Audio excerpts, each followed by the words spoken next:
Assalamualaikum warahmatullahi wabarakatuh. Selamat pagi, mohon Bu Yusti. Perkenalkan, kami dari kelompok 9 akan mempresentasikan tugas mengenai implementasi jaringan syaraf tiruan pada gerbang logika AND, OR, dan XOR menggunakan metode single layer perceptron atau SLP dan multi-layer perceptron atau MLP. Sebelum masuk ke pembahasan materi, izinkan kami memperkenalkan diri. Perkenalkan, saya Taruna Nurza dengan NPM 210. Selanjutnya rekan-rekan saya. Ya, perkenalkan nama saya Raymond Harsono, nggak alim, NPM-nya 160. Saya Aulia Ulina Simamora dengan NPM 183. Saya Melvin Giovanni Simon dengan NPM 203. Sono dengan NPM akhir 328.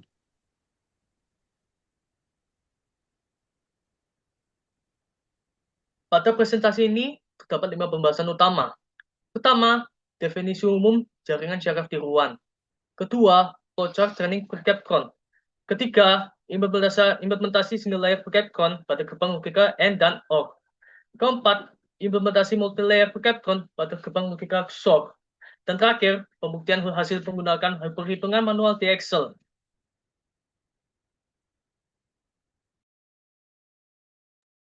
Apa itu jaringan syaraf tiruan? Jaringan syaraf tiruan atau JST merupakan model komputasi yang terinspirasi dari kerja-kerja otak manusia. JST terdiri dari neuron-neuron buatan yang saling terhubung dan mampu mempelajari pola dari data melalui proses training. Mekanisme pembelajarannya dimulai dari menerima data, menghasilkan prediksi, hitung kesalahan atau error, kemudian memperbaiki bobot dan bias agar hasil prediksi semakin mendekati target. Semakin sering model dilatih, maka kemampuan prediksinya akan semakin baik.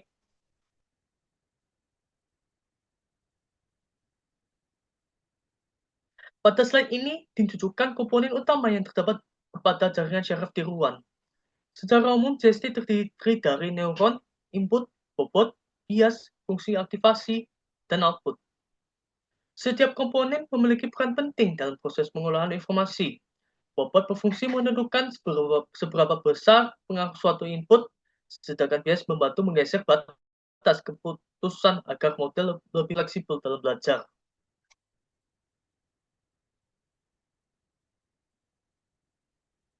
Proses kerja JST dimulai dari persiapan data, yaitu pengumpulan dan pengolahan data belum digunakan untuk training.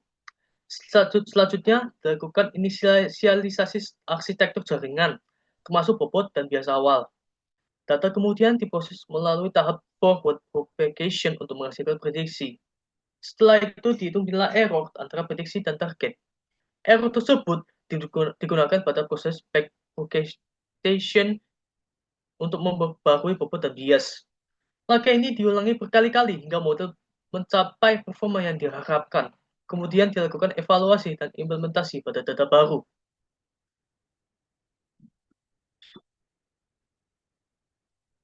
Slide ini menunjukkan alur training single layer perceptron yang digunakan pada gerbang logika AND dan OR. Proses dimulai dengan inisialisasi bobot, bias, dan learning rate. Kemudian data training dimasukkan ke model untuk menghitung nilai net menggunakan kombinasi input, bobot, dan bias. Nilai net akan diproses oleh fungsi aktivasi untuk menghasilkan output. Output tersebut dibandingkan dengan target sehingga diperoleh error.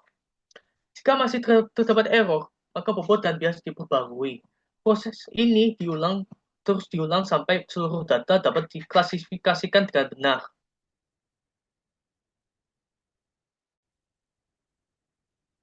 Berbeda dengan AND dan OR, gerbang logika XOR tidak dapat diselesaikan menggunakan satu lapisan neuron saja.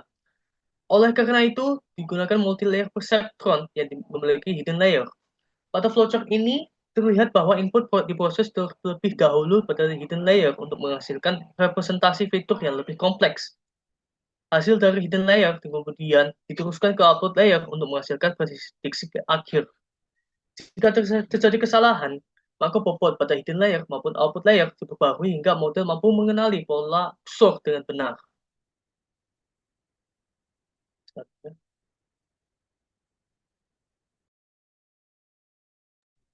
Baik, saya akan melanjutkan mengenai implementasi single layer perceptron pada N dan OR. Nah, seperti yang dijelaskan teman saya tadi bahwa sing- eh, dalam di sini JST hanya memakai satu neuron untuk SLP ya, karena menggunakan hanya klasifikasi biner atau dua kelas yang karena dipisahkan hanya berupa linear atau cuman berupa jawaban yang merupakan ya dan tidak saja. Di mana di sini contohnya seperti outputnya apakah berupa pulpen atau bukan pulpen. Di sini dalam input layernya disesuaikan dan juga untuk targetnya menentukannya sesuai dengan perbandingan apakah outputnya sudah diharapkan, kemudian ada bobot dan bias, di mana di sini untuk menentukan kekuatannya nanti dalam melakukan training. Next. Dan di sini sebagai tabel kebenaran N yang tadi kita menentukan eh, dari apa yang diharapkan nanti untuk outputnya, di sini menjadi patokannya nanti ya, atau yang dinamakan acuan target. Dengan langkah-langkahnya nanti sebuah input akan masuk, kemudian menghitung outputnya, lalu membandingkan tiap targetnya. Jika salah, perbaiki bobot kembali. Dan itu akan selalu diulangi sampai benar. Next. Baik, untuk ini programnya akan saya jelaskan ini tentang training model single perceptron. Di sini terlihat ini kita mulai inisialisasi dengan data yang biasa yaitu tabel kebenaran N. Ini kita berikan di sini ada skenario 1, 2, 3 dan yang sini ada 4 di sana. Maaf ini ketempelan. Nah, di sini ada skenario keempat. Ya, ini nyempal sendiri nggak apa-apa ya. Ya, kita menggunakan namanya step function juga. Ini apa namanya kita menggunakan step function di sini untuk epoch-epoch ini ada di sini ya. Dan catatan epochnya ini nanti akan dikirim ke Google Drive. Jadi sebelumnya itu kita mengautentikasi Google Drive dulu biarin terkoneksi collab-nya dengan Google Drive-nya. Setelah itu ya selama ininya berjalan, selama eksperimen ini berjalan itu data-data epochnya ini tercatatnya ini di sini nanti akan di print menggunakan apa di print ke dalam .csv dalam apa namanya itu ya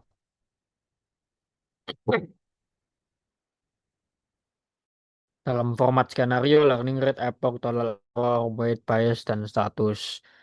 Setelah itu di, dimasukkan ke dalam sini, ke dalam log skenario N dan NCSV ini, maaf ini mengganggu. Jadi ini untuk itunya ya, untuk N. Selanjutnya ini outputnya kode N ini yang tadi itu hasilnya itu ini yang disimplifikasikan dan ini mode grafiknya ya. Ini otak dari CST ini sendiri. Jadi setiap kali ada apa namanya ada kemasukan seperti inputan data, ini inputan data seperti ini, weight dan biasnya kita ganti-ganti. Lalu ganggu banget ya. Lalu ada namanya backpropagation di sini. Dan ini ada stop errornya juga di sini juga. Jadi konvergen ini jika apakah konvergen kita cek jika errornya ini kurang sama dengan toleran maka konvergen. Kalau konvergen maka errornya ini maka berhenti di sini. Ya skenario yang ini ya ini for ini bakal berhenti di sini. Lalu untuk backpropagation ini ada di sini backpropagationnya kalau errornya bukan nol itu bakal memperbarui bobot dan biasnya ganti. Terus ini propagationnya juga ada di mana di sini juga. Ya, itu garis besar dari N. Selanjutnya ini outputnya sudah saya jelaskan. Ini tentang OR ini akan dijelaskan oleh teman saya ya. Baik, kembali lagi untuk penjelasan dari materi terlebih dahulu. Sebenarnya untuk AND dan OR ini langkah-langkahnya, alur belajarnya itu mirip-mirip ya. Cuman di sini yang membedakan adalah tabel kebenaran atau outputnya nanti. Di sini saya akan menjelaskan lebih lengkap lagi untuk alurnya, di mana inputannya seperti X1 dan X2. Kemudian hitung netnya itu menggunakan bobot dikali input, kemudian ditambah lagi dengan bobot 2, dan input 2, kemudian ditambah lagi dengan bobot bias. Dan kemudian akan melakukan aktivasi menggunakan VNet yaitu T min Y, dan kemudian dibandingkan dengan target, dan apabila salah, maka akan melakukan update bobot dan bias kembali, diulangi terus-menerus hingga mendapatkan training yang diinginkan. Next.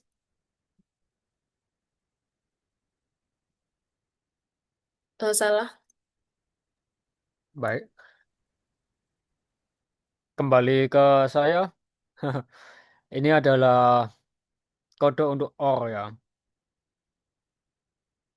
Jadi di sini seperti biasa yang kayak tadi itu kita memberikan ini apa namanya skenario-skenario yang ada switch case if else case ya ini if else if dan lain-lainnya ini sudah ada pokok skenario 1, 2, 3 hingga skenario 4 di sini.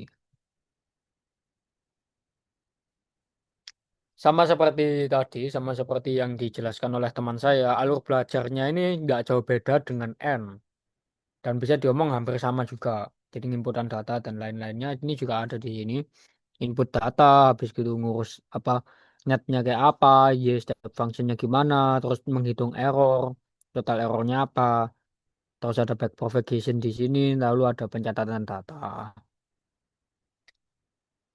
Ini untuk output kode OR-nya ini dari epoch pertama sampai epoch terakhir.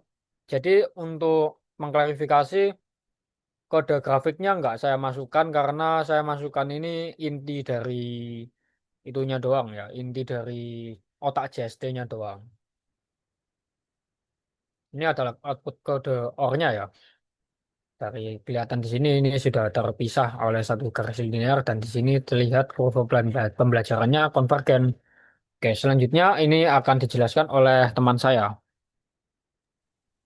Baik, untuk membedakan AND dan OR pada SOR ini, atau yang dinamakan AND dan OR yang digabungkan, akan lebih kompleks karena mempunyai banyak sekali lapisan-lapisan proses agar dalam training ini bisa mendapatkan output yang bagus ya. Karena dalam operasi logika yang SOR ini membedakan dari kedua diantaranya adalah jika nilai satu maka kedua inputnya berbeda, dan jika menghasilkan nol, kedua inputnya itu bakal sama. Bisa dilihat ya di dalam tabel kebenaran. Kemudian untuk arsitekturnya ini terdapat input dan juga hidden layer. Ada dua hidden layer, dan hidden layer ini tergantung pada konteks ya, dan akan menjadi lebih banyak sesuai ketentuan skenario yang diberikan.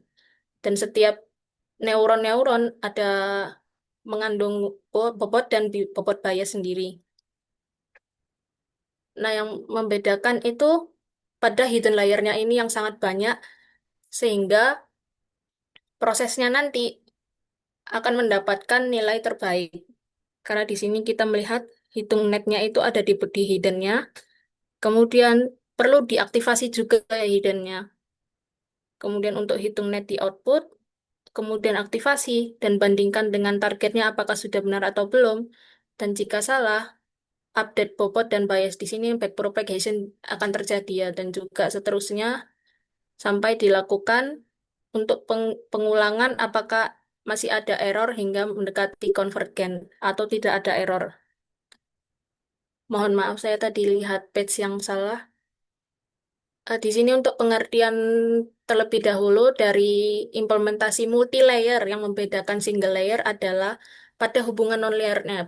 Maksudnya tidak berpatokan pada satu garis atau pada satu jawaban saja.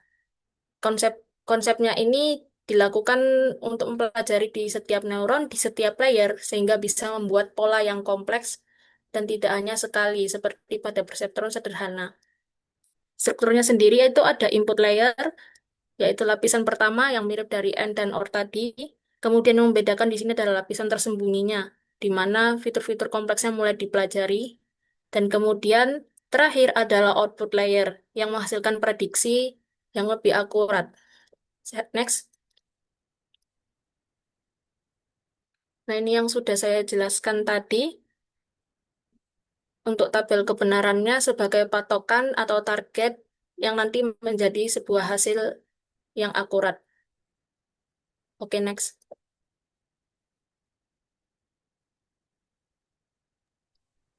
Halo, kembali dengan saya. Kali ini saya akan menjelaskan tentang program XOR. Ini seperti biasa inisialis data, terus kita memberikan definisi sigmoid ya. Ini rumus sigmoidnya ini. Jadi 1/1 plus E pangkat min X gitu. Terus kita berikan turunan dari sigmoidnya ini. Keturunannya buat apa? Keturunannya itu buat propagation untuk menghitung gradien. Nah, ini muncul dari sini itu ada skenario-skenario yang sudah ditentukan dari skenario 1 sampai skenario kelima di bawah. Wah, ini. Seperti biasa, ini saya akan menjelaskan ini pertama ada hidden out apa dalam eksperimen ini. Ini ada hidden output dan hidden input ya. Final outputnya apa gitu. Ini apa namanya gampangannya ini seperti itu ya. Apa namanya kayak ini ya benar-benar. Nah, seperti ini. Ini ada hidden out input dan hidden outputnya juga. Ini kita juga memberikan kondisi stop jika konvergen maka break di sini. Ini bisa dicek. Ceknya itu seperti yang tadi di atas itu yang di sebelumnya itu kan ada apa namanya itu juga ya is converge atau enggak itu ada. Atau di sini secara langsung ada ini di bagian sini ada total error itu ya seperti yang tadi seperti itu juga. Ini ada apa namanya kan multi layer juga kan ini kan. Jadi ini ada beberapa layer gitu. Ini ada hiddennya, ada yang final input, ada lain-lainnya juga. Ini untuk menjalankannya seperti biasa. Setelah menjalankan ini dan menemukan epochnya, maka lanjut ke skenario 2, lanjut sampai skenario 5 seperti itu. Untuk kondisi untuk ininya, untuk outputnya itu kodenya seperti ini guys. Ya, seperti ini. Jadi untuk epoch ke 741 itu seperti ini dan epoch ke 50.000 itu seperti ini. Oke, selanjutnya ini tentang Excel akan dijelaskan oleh teman saya. Oke, untuk yang pertama ini adalah pembuktian perhitungan manual menggunakan Excel untuk bagian yang N. Ini adalah skenario 1. Ah, di sini ada bobot awalnya. Nah, di situ untuk skenario 1 ini kebetulan bobot awalnya ditentukan sendiri. Lalu syaratnya adalah learning rate-nya 0,1. Di situ hasilnya mencapai epoch 12 baru konvergen. Selanjutnya untuk skenario 2 bisa di next. Nah, untuk skenario 2 perhitungannya sama, tapi yang membedakan itu di bagian bobot awalnya di random dan learning rate-nya 0,1. Untuk perhitungannya mencapai epoch 12, selanjutnya untuk skenario 3.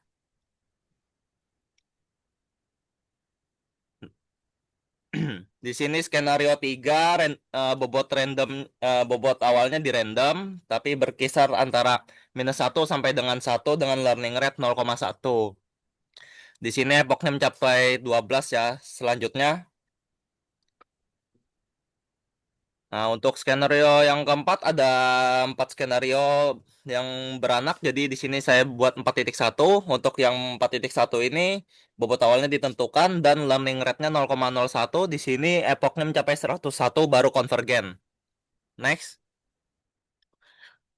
Nah, untuk skenario 4.2 bobot awalnya juga ditentukan. Jadi saya samakan saja, yang membedakan hanya learning rate dibuat jadi 0,05 dan mencapai epoch 2.21 untuk konvergen. Selanjutnya, untuk skenario 4.3, ini bobot awalnya juga ditentukan sama. Yang membedakan itu cuma learning rate-nya 0,1, jadi dapat di epoch 12 konvergennya. Next. Untuk yang skenario 4.4, bobot awalnya juga sama, learning rate-nya 0,5. Nah, ini lebih cepat konvergennya, jadi hanya sampai di epoch 5. Next. Untuk rumus yang dipakai ini bisa dilihat di PPT. Ini adalah rumus yang digunakan untuk melakukan perhitungan manual di bagian N dan sama juga nanti di bagian OR. Oke, next. Nah, untuk bagian OR ini juga rumusnya sama untuk perhitungan manual. Cuma yang membedakan adalah bobot awalnya akan ditentukan sendiri. Di sini bobot awalnya 0 ya. Dan learning rate-nya 0,1. Di sini dapatnya epoch 12 untuk konvergennya. Oke, bisa di next. Skenario 2-nya, bobot awalnya di random di kisaran minus 0,5 sampai 0,5 dengan learning rate 0,1 dan dapat konvergen di epoch 12. Next. Untuk skenario 3 di sini bobotnya juga masih di random tapi berkisar di antara minus 1 dan 1 sampai dengan 1 dengan learning rate 0,1. Di sini dapat epoch sampai 12 baru konvergen. Next. Untuk skenario 4.1 di sini bobot awalnya ditentukan jadi dibuat 0 dan learning rate-nya 0,01 dan konvergennya di epoch 101. Next. Untuk skenario 4.2 bobotnya juga sama, yang membedakan cuma learning rate-nya 0,05 dan dapatnya konvergen di epoch 21. Next. Untuk skenario 4.3 juga bobotnya sama, yang membedakan adalah learning rate-nya lagi 0,1. Sekarang dapat di epoch 12. Next. Dan untuk skenario terakhir untuk OR 4.4 di sini bobotnya juga sama seperti tadi, tapi learning rate-nya adalah 0,5 dan mencapai konvergen hanya cepat ya pada epoch 4 sudah konvergen. Next. Nah, berikut untuk rumus yang dipakai untuk menghitung manual pada bagian OR tadi sama dengan yang N karena mereka ini sama-sama menggunakan step function. Oke. Next. Nah, Oke.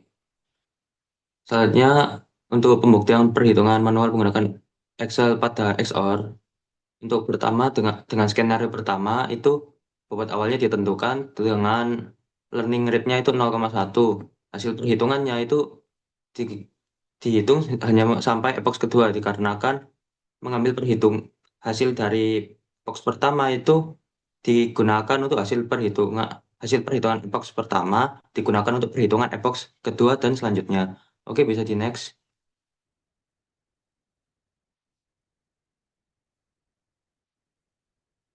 Pada skenario kedua, bobot awalnya oke. Pada skenario kedua, bobot awalnya itu random antara minus 0,5 sampai 0,5 dengan learning rate-nya itu 0,1 dan dengan perhitungannya itu dihitung sampai epoch kedua dikarenakan hasil perhitungan epoch pertama digunakan pada perhitungan epoch kedua dan selanjutnya. Oke, selanjutnya ke skenario ketiga.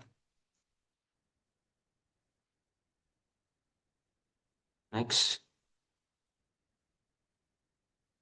Nah, kelewatan. Skenario ketiga. Ini 41. Nah, 3.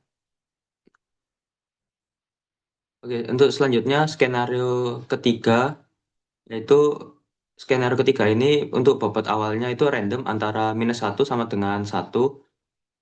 Untuk learning rate-nya itu 0,1 dan hasil perhitungannya itu dihitung sampai epoch kedua dikarenakan hasil perhitungan epoch pertama itu digunakan pada perhitungan epoch kedua dan seterusnya sampai konvergen. Oke, selanjutnya ke skenario keempat. Oke, selanjutnya skenario ke 4.1 yaitu dengan skenario 4.1 itu bobot awalnya itu ditentukan dengan bobot awalnya itu 0,5 dan perhitungan learning rate-nya itu 0,01 dan dilakukan perhitungan sampai epoks kedua. Nah, dikarenakan hasil epoks pertama, dilakukan perhitungan hanya sampai 2 epoks karena epoks hasil dari perhitungan epoks pertama digunakan untuk perhitungan epoks kedua hingga selanjutnya. Next, untuk skenario 4.2 ini bobot awal randomnya itu sama 0, diambilnya 0, bobot awal untuk skenario 4.2 ini bobot awalnya ditentukan dengan 0,5 dengan learning rate-nya pada untuk learning rate-nya itu 0,05 dengan perhitungannya itu dilakukan hingga epoks kedua dikarenakan hasil dari perhitungan epoks pertama itu digunakan untuk perhitungan epoks kedua hingga seterusnya. Oke, next ke 4.3. Oke. Selanjutnya pembuktian perhitungan manual Excel XOR pada skenario 4.3 ini untuk bobot awalnya juga sama 0,5 dengan perbedaan di learning rate-nya dengan nilai learning rate-nya itu 0,1 dan hasil perhitungannya yaitu dilakukan sampai epoks kedua karena hasil perhitungan epoks pertama ini digunakan pada perhitungan epoks kedua dan perhitungan epoks kedua ini dilakukan sampai epoks seterusnya secara urut seperti itulah. Oke, next ke skenario 4.4. Selanjutnya pada skenario 4.4 ini bobot awalnya itu juga sama ditentukan dengan angka 0,5 dengan perbedaan di learning rate-nya. Dengan learning rate-nya itu 0,5. Pada perhitungannya itu dihitung sampai epoks yang kedua karena hasil perhitungan epoks pertama ini digunakan pada perhitungan epoks yang kedua dan seterusnya lah seperti itu. Oke, selanjutnya untuk skenario kelima. Nah, untuk skenario kelima ini bobot awalnya itu random antara minus 0,5 sampai dengan 0,5 dengan learning rate-nya itu 0,1. Pada perhitungannya yaitu dihitung sampai ke epoks kedua karena hasil perhitungan epoks pertama ini digunakan pada perhitungan epoks yang kedua. Oke, next 5.2. Oke. Oke. Oke, selanjutnya pada skenario 5.2 itu bobot awalnya random diambil dari minus 0,5 sampai sama dengan 0,5 dengan learning rate-nya pada hidden node itu 3 dan 5. Dan perhitungannya dihitung sampai epoks yang kedua itu dikarenakan hasil perhitungan epoks pertama digunakan pada perhitungan epoks yang kedua. Seperti itu. Oke, next. Nah, pembuktian perhitungan manual Excel pada XOR ini rumus yang dipakai untuk rumus netnya Y, backpropagation, error, update bobot, dan bias baru, dan output lainnya seperti ini. Oke, bisa di next. Nah, oke, selanjutnya sebagai penutup, kesimpulannya yaitu single layer perception efektif menyelesaikan kasus AND dan OR karena keduanya itu dapat dipisah dengan satu garis keputusan saja. Sedangkan XOR itu memerlukan multi layer perception dan akibat dari kompleksitas hubungan datanya yang tidak linear, mekanisme pembelajaran berjalan sesuai prinsip melalui epoch, perhitungan error serta pembayaran bobot dan bias yang ditunjukkan oleh error yang menurun dan visualisasi model. Sarannya itu disarankan agar pengembangan data training untuk setiap gerbang logika dilatih dengan lebih baik lagi agar menghasilkan model yang cerdas dan menghasilkan keakuratan output.